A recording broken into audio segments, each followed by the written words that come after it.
जिद करते हुए विक्रमार्क वापस पेड़ के पास गए, शव को पेड़ के ऊपर से नीचे उतारा, अपने कंधे पर रखा और हमेशा की तरह चुपचाप कब्र की ओर चल दिए। तब बेताला ने शव में कहा, राजा, आप जिस देश के शासक हैं और जिसके सिर पर सारा धन है, आप इतनी रात में इस भयानक कब्रिस्तान में घूम रहे हैं। मुझे आश्चर्य भी हो रहा है और कई संदेह भी हो रहे हैं। एक राजा को न केवल शत्रुओं से बल्कि पाखंडी मित्रों और रिश्तेदारों से भी अपनी रक्षा के लिए सतर्क रहना चाहिए। प्रभु भक्ति को मूर्खतापूर्वक यह विश्वास नहीं करना चाहिए कि उनके दरबार में काम करने वालों में से कोई भी बाहरी व्यक्ति है और उनके राजा को खतरा है। मैं आपको राजा चंद्रसेन की कहानी सुनाऊंगा, जिन्होंने राजनीति में इस प्रमुख सिद्धांत को नजरअंदाज कर दिया और अपने दरबारी जासूस के लिए अपनी जान जोखिम में डाल दी, और परिश्रम को जाने बिना सुने उन्होंने जारी रखा। पूर्वकाल में शिवदत्त नाम का एक युवक सरसचंद्रिका राज्य के राजा चंद्रसेन का जासूस था। राजा के प्रति उसकी अटूट श्रद्धा है। शिवदत्तू, जिसने सौंपे गए कार्य को पूरा करने के लिए अपनी जान भी जोखिम में नहीं डाली, राजा का विशेष पसंदीदा था। सरसचंद्रिका के पड़ोसी राज्य मणिपुर के राजा प्रचंड कुछ समय से सरसचंद्रिका को जीतने के बारे में सोच रहे थे। यह बात चंद्रसेन को मालूम थी।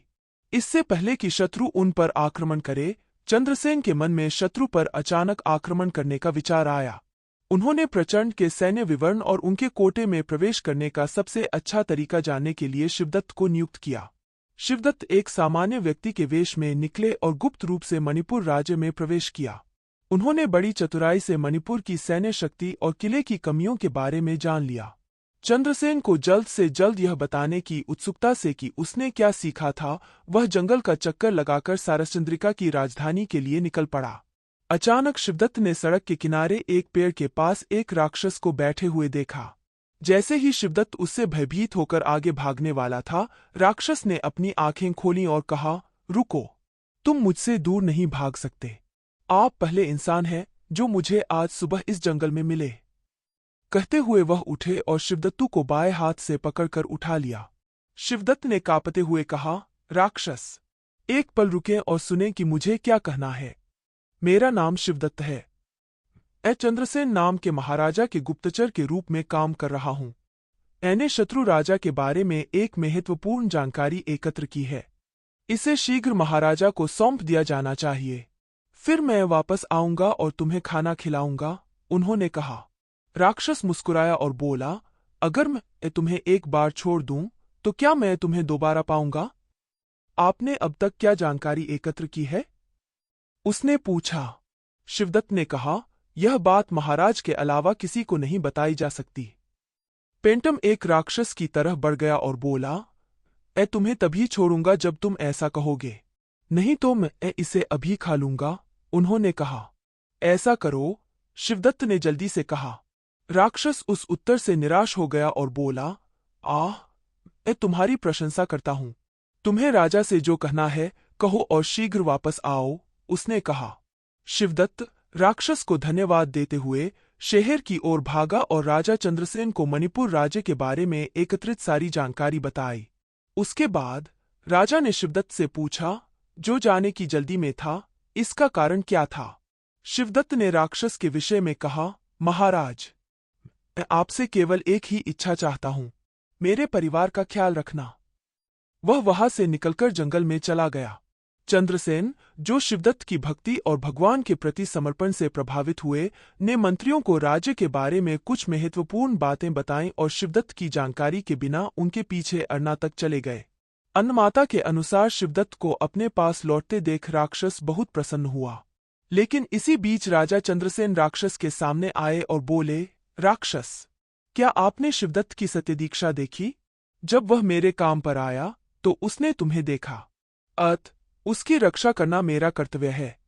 कृपया उसे छोड़ दें और मुझे भोजन के रूप में स्वीकार करें, उन्होंने कहा। यह सुनकर शिवदत्त ने कहा, महाराज, अगर मेरे जैसा कोई मर जाता है तो मेरे परिवार के अलावा किसी को तकलीफ नहीं होगी। यदि तुम मर जाओगे तो राज्य में उथल पुथल मच जाएगी। राक्षस केसी ने कहा, तुम्हें मुझे मारकर खा जाना चाहिए, राक्षस ने कहा। राजा ने कहा, शिवदत्त, राज्य में डरने की कोई बात नहीं है। जैसे ही आप राजधानी पहुंचेंगे, मैंने आपका राज्याभिषेक करने के लिए मंत्रियों की व्यवस्था की है। आप जैसे व्यक्ति के शासन में लोग अधिक सहज महसूस करेंगे, उन्होंने कहा। जो राक्षस उनकी बातचीत सुन रहा था वह बहुत प्रभावित हुआ। उन्होंने कहा, अब तक मैंने उन्हें ही देखा है जो मुझसे डरकर भागते हैं, लेकिन मैंने उन्हें नहीं देखा जो मरने की होड़ करते हैं। लेकिन एक बात, क्या तुम्हें शक नहीं है कि मैं तुम दोनों को मारकर खा जाऊंगा? उसने पूछा। राजा थोड़ा मुस्कुराया और बोला, जब तुमने शिवदत्तू को नहीं मारा तो मुझे एहसास हुआ कि तुम में विवेक की अच्छी समझ है, इसलिए मैं अकेला ही आपके सामने आया हूं। अन्यथा वह सेना के साथ आएंगे और आपके साथ युद्ध शुरू करेंगे, उन्होंने कहा। राक्षस और राजा ने इसकी सराहना की और कहा, ठीक है, इसलिए निर्णय कर लो कि मैं तुम में से किसे मारकर खा जाऊं। मुझे बहुत भूख लगी है, उन्होंने कहा। शिवदत्त ने तुरंत राजा से कहा, महाराज, जैसा कि आप कहते हैं, मैं राज्य की देखभाल नहीं कर सकता। यह मेरी शक्ति से परे है। क्षमा करें और आप राज्य में जाएं, उन्होंने कहा। राजा ने एक क्षण सोचा और राक्षस से कहा, मैं निर्णय कर सकता हूं कि तुम्हें हम में से किसे खाना चाहिए, लेकिन आपको धैर्य रखना होगा, उन्होंने कहा। ठीक है, मैं किसी तरह भोजन का प्रबंध कर लूंगा। इसे छिपाओ मत और इसका पता लगाओ, राक्षस ने कहा। लेकिन सुनो, शिवदत्त राजधानी जाता है, एक सेना का नेतृत्व करता है और मणिपुरी के राजा प्रचंड के खिलाफ युद्ध करने जाता है। यदि शिवदत्त प्रचंड को हरा सके तो वह मेरे राज्य का राजा बन जाएगा। मैं तुम्हारा भोजन बनूंगा। यदि नहीं तो मैं राज्य जाऊंगा और शिवदत्त आपका भोजन होगा, उन्होंने कहा। राक्षस इस पर सहमत हो गया और बोला, शिवदत्त, पलटकर बात मत करो और जैसा राजा कहे वैसा करो। जब तक तुम वापस नहीं आओगे, राजा मेरे साथ बंदी बने रहेंगे, उन्होंने कहा। राजा चंद्रसेन के कहे अनुसार शिवदत्त राजधानी पहुंचे, सेना लेकर निकले और प्रचंड के किले को घेर लिया। कई दिनों के आशीर्वाद के बाद प्रचंड को शिवदत्त ने हरा दिया। उसने शत्रु राजा को पकड़कर कारागार में डाल दिया। तब शिवदत्त राक्षस के पास लौट आया। अपने साथ एक सुंदर युवती को देखकर राक्षस ने पूछा, यह बच्चा किसका है? उसने उत्सुकता से पूछा। शिवदत्त ने उत्तर दिया, मैं युद्ध में प्रचंड को हराने में सक्षम था। ये है प्रचंड की बेटी मंदाकिनी। वह हमारे महाराज से प्रेम करती थी। अगर वह शादी करती है तो सरसचंद्रिका ने कसम खाई है कि वह उससे शादी करेगी, उन्होंने कहा। इस उत्तर पर राक्षस को आश्चर्य हुआ और उसने पूछा, लेकिन अब हम क्या करें? उसने पूछा। उसे दुख पहुंचाना उचित नहीं है, जिसने महाराजा से बहुत आशाएं लगा रखी हैं। महाराज को छोड़ो और मुझे खिलाओ, शिवदत्त ने कहा। राक्षस ने राजा चंद्रसेन से कहा, राजा, तुमने सुना आप क्या? उसने कहा। चंद्रसेन ने अनिच्छा से कहा, मेरी भागीदारी के बिना मैं उसके प्यार के लिए कैसे जिम्मेदार हूं? जैसा कि मैंने पहले कहा, प्रचंड को हराने के क्षण से सरसचंद्रिका राजा शिवदत्तु थे। उन्होंने कहा, मंदाकी को यकीन था कि सरसचंद्रिका राजू उससे शादी करेगा, इसलिए अगर शिवदत्त उससे शादी करता है तो समस्या हल हो जाएगी।